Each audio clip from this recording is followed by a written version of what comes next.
jamais la pensée de l'Émir pour nous aider à trouver une issue favorable, donc retrouver cette humanité en tant que corps où chaque nation, chaque peuple, chaque entité fait partie d'un membre de ce corps qu'on appelle l'humanité. Donner à cette humanité une vision, donner à cette humanité une réalité politique, juridique, pour que l'inhumain ou l'inhumanité ne puisse pas gagner sur l'humanité.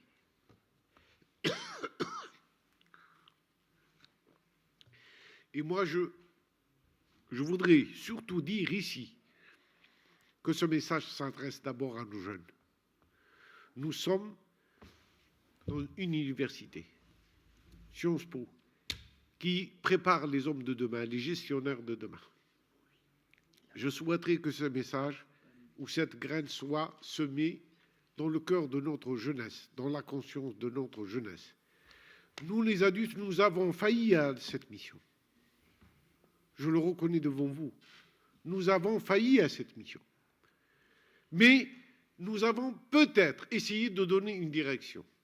Cette direction, c'est à travers ce vivre ensemble en paix que nous pouvons nous retrouver dans cette nouvelle vision et d'entreprendre des missions et des actions.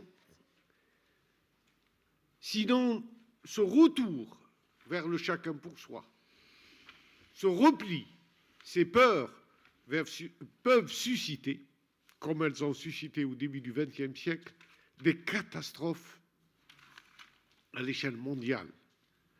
Donc, réveillons-nous et essayons de vivre ces 2 jours, ces 2 jours qu'on a vécu à Oran, en présence des représentants du Vatican, de l'Église, des représentants de l'Église d'Algérie et de tous les ordres monastiques, des représentants aussi de tous les ordres monastiques.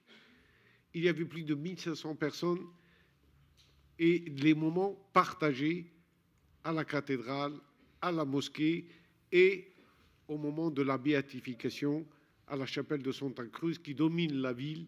Donc un symbole extraordinaire, c'est la fraternité, c'est la rencontre qui a fait que ce moment était entre ciel et terre. On n'était pas tout à fait au ciel, mais on n'était pas non plus dans l'horizontalité, où on avait grimpé un petit peu pour arriver à ce lieu qui dominait cette ville et qui lançait un appel à tous. Je pense que cet appel a été entendu ici et ailleurs, et que c'est vers cela que nous devons tendre et investir. Investir, parce que l'économie de guerre, nous savons combien elle coûte. Et l'investissement que les États font, dans chaque pays pratiquement, il y a des institutions de guerre. Il n'y a pas des institutions de paix. Il y a oui, il y a des académies de guerre, il y a des ministères de guerre, on appelle ministère de la Défense, mais en vérité, ils sont là pour préparer les stratégies de la guerre de demain. Mais il n'y a pas de ministère de paix, sauf un. L'Éthiopie, il y a 2 mois, a été le premier pays au monde à créer un ministère de la paix et du vivre ensemble. Et je trouve que cette initiative devrait être prise en considération. L'Espagne vient de prendre la décision de faire de Cordoba la ville universelle du vivre ensemble en paix. La diplomatie canadienne vient de s'inscrire dans la diplomatie officielle canadienne le vivre ensemble, etc. Donc, il y a des initiatives, ça bouge, mais il faut aller vite, parce que les peurs grandissent vite, les révoltes grondent, et la déchirure peut s'accélérer. Donc, le moment est venu où nous devons réfléchir à cette verticalité, à cette conscience universelle, à cette conscience de l'unité, à ce corps qu'on appelle l'humanité, pour se retrouver et agir ensemble en s'investissant totalement, avec sincérité, avec nos savoirs, nos avoirs, nos moyens technologiques, pour un monde nouveau. Je vous remercie.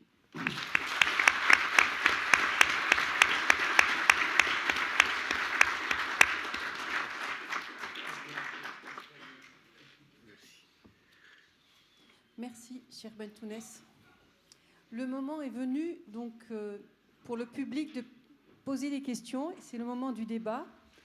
Donc, il suffira de lever la main. On passera un micro. Vous pourrez, lorsque vous voudrez poser votre question, soit l'adresser à toute la table ronde, on va dire, ou bien l'adresser à une personne en particulier. On vous demandera que ce soit des questions, en fait. Voilà. Il faut terminer à 17h impérativement. Et oui, ça c'est très très important. À 17h, on sera obligé de terminer et de quitter l'amphithéâtre. Donc voilà. Par contre, il y a quand même, à 17h30, il faut que l'amphi soit vide. On s'autorise de 17h à 17h15 la possibilité pour les intervenants et intervenantes de faire signer leurs ouvrages. Donc ceux qui souhaitent avoir une signature, ça sera...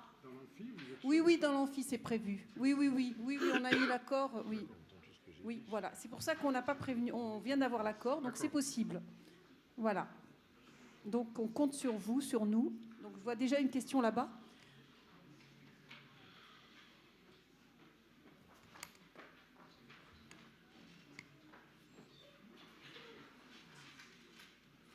Bonjour à tous et à toutes. Je suis Éric Vincent, je suis le directeur du programme Emouna à Sciences Po de formation interreligieuse et laïque des ministres du culte.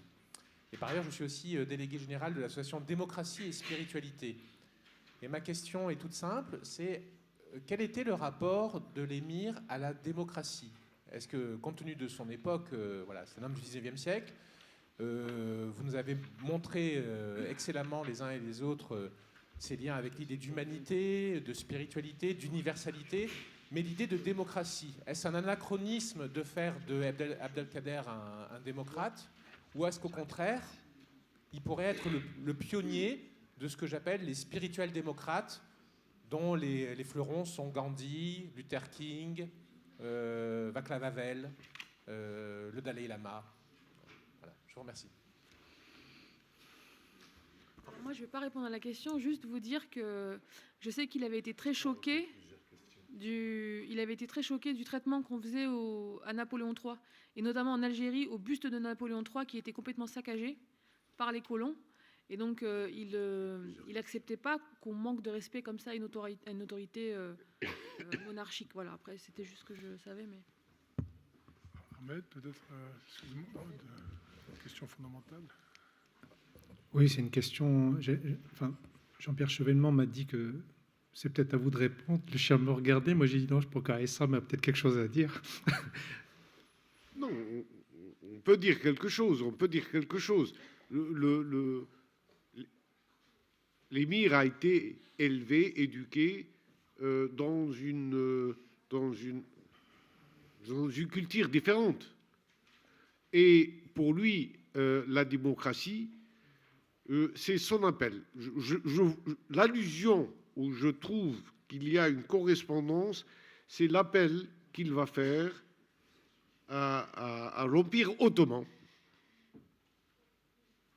Donc en 1862, je crois, si ma mémoire est bonne, dans une lettre qu'il adresse à l'Empire ottoman en disant « C'est le moment pour l'Empire ottoman de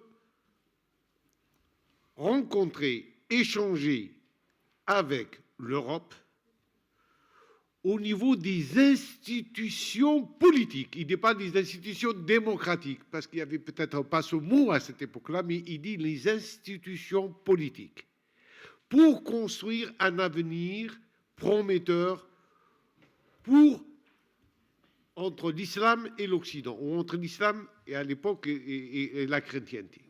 Donc, sa vision, je la trouve à cette époque-là, nous sommes en 1862, elle est assez audacieuse pour parler à la sublime porte de cette façon. Nous devons aujourd'hui travailler. Je reviens, j'étais la semaine dernière à Berlin. Les Allemands, aujourd'hui, le ministère des Affaires étrangères en Allemagne a réuni des experts et on a travaillé pendant une semaine sur l'éducation de la culture de paix avec l'université de Tübingen, donc les spécialistes de la pédagogie et pour instituer des programmes scolaires pour les écoles d'Allemagne fédérale. Alors, qu'est-ce qu'on fait en France? Il n'y a pas de chaire sur la culture de paix. Y a-t-il une chaire ici sur la culture de paix? Il n'y a aucune université. Comment voulez-vous qu'on investisse chaque année 14 300 milliards de dollars dans les guerres et la violence? Combien on investit dans la paix? La question, elle est là. Quel est notre investissement aujourd'hui sur la paix? Ça, c'est des chiffres des Nations Unies en 2015. Nous sommes en 2018. Combien le monde aujourd'hui investit dans les guerres, dans l'économie de guerre? C'est 13,47% de l'économie mondiale.